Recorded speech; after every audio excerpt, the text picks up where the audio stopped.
Imagine you are a queen. You sleep in a bed carved from oak, draped in silk and gilded with gold.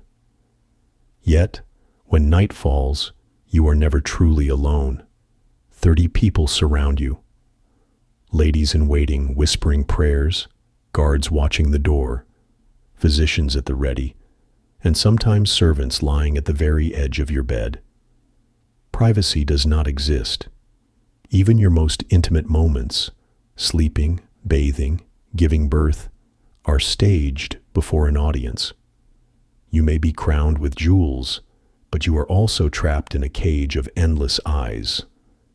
This was the brutal paradox of queenship in medieval Europe. Behind the elegance of royal portraits was a life where power meant surveillance and honor meant suffocation. Queens were not trusted with solitude. Their bodies belonged to the dynasty, their fertility to the realm, and their nights to ritual. From the French court of Versailles to the English palaces of London, monarchs designed a system where queens were constantly watched. Why? Because suspicion was everywhere. A queen's womb was political property. Her pregnancy could shift kingdoms, her miscarriage could spark wars, and her intimacy was never considered her own. But how did this strange, suffocating ritual work? And what did it mean to be forced to share your bed with dozens of attendants? Before we unravel these hidden chambers of history, take a moment. If you're fascinated by these forgotten truths, subscribe to this channel. Tell me in the comments, where in the world are you watching from? Because tonight, we are stepping into the royal bedchamber. And what you'll find is not romance, but surveillance, where a queen's life was stripped of secrecy, and even her bed became a stage. The queen's bedchamber was not simply a bedroom. It was a theater of power. Each night and morning unfolded like a ceremony. When a queen retired, she was not allowed to draw her own curtains or slip beneath her sheets in peace. Instead, she performed the ritual of retiring, assisted by attendants. In France, at Versailles, Queen Marie-Thérèse would be put to bed in front of an audience. Courtiers, ambassadors, and nobles could watch her undress. This was not seen as shameful. It was seen as proof of purity. Every act had witnesses. A royal birth must never be faked. An heir must never be doubted. So the queen's body was treated as a public institution. The ritual was layered with meaning. The curtains of the bed were pulled by certain hands, chosen by rank.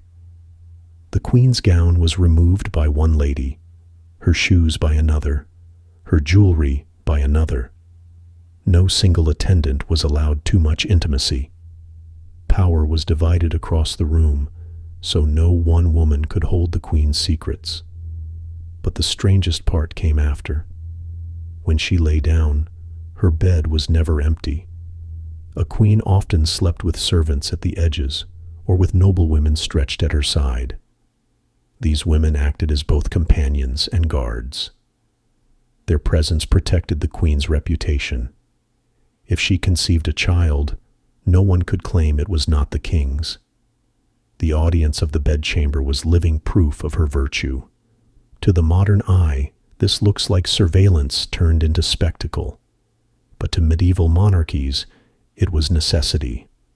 A dynasty could crumble if a queen was suspected of betrayal.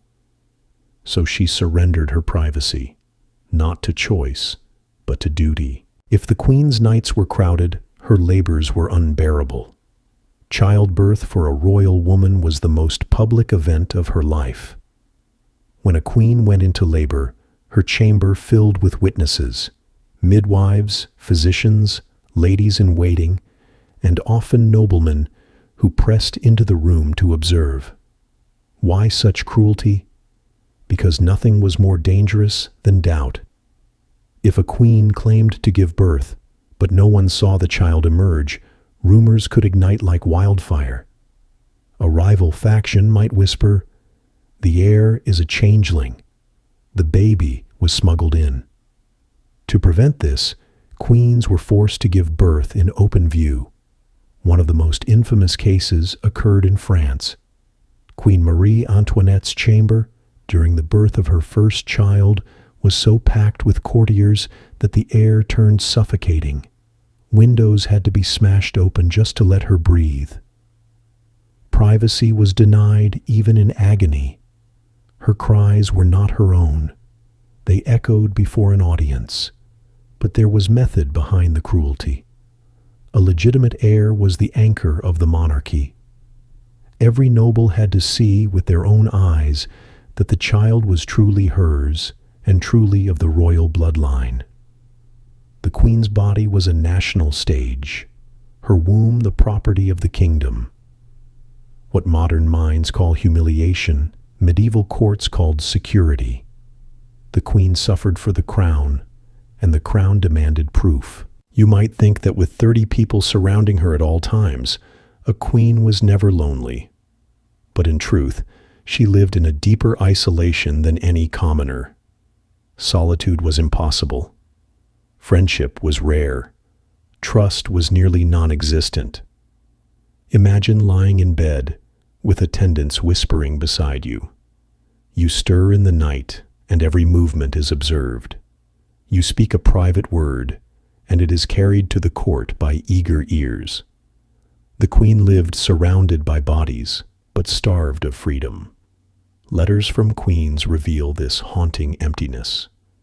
Anne of Austria, Queen of France, once wrote that her greatest torment was being unable to be alone for even a quarter of an hour. Catherine de' Medici complained that every sigh, every glance, every silence she made was noted and judged. This constant scrutiny made queens both powerful and powerless. They were the center of court life, yet prisoners of ritual. Even laughter could be dangerous. Smile too warmly at a courtier, and rumors of an affair might poison the court. Thus, the queen's chamber was filled with company, but her soul was left in solitude. For every servant at her side, there was a wall between her and the life she might have lived as a woman, rather than a symbol. What does it mean to be a queen?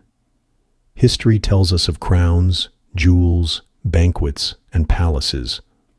But the reality was far harsher. Queenship meant surrendering the most human of needs, the right to privacy, the freedom of one's body, the comfort of one's bed. To be a queen was to be watched, measured, judged, and exposed. It was to give birth in public. It was to sleep among strangers. It was to live without solitude, because solitude meant suspicion, and suspicion meant danger. Yet within this cage, queens carved out power. Some turned the rituals to their advantage, rewarding attendants with favor, or using their constant audience to spread subtle influence. A gesture, a word, a glance, performed before witnesses, became a weapon of politics. Still, the human cost was staggering. The queen's chamber was not a sanctuary, but a stage. Her life was a performance she could never leave. And when she died, another woman stepped into the same gilded prison, watched by the same eyes, trapped by the same rituals. So the next time you imagine a queen reclining in velvet, surrounded by gold, remember this: she was never alone.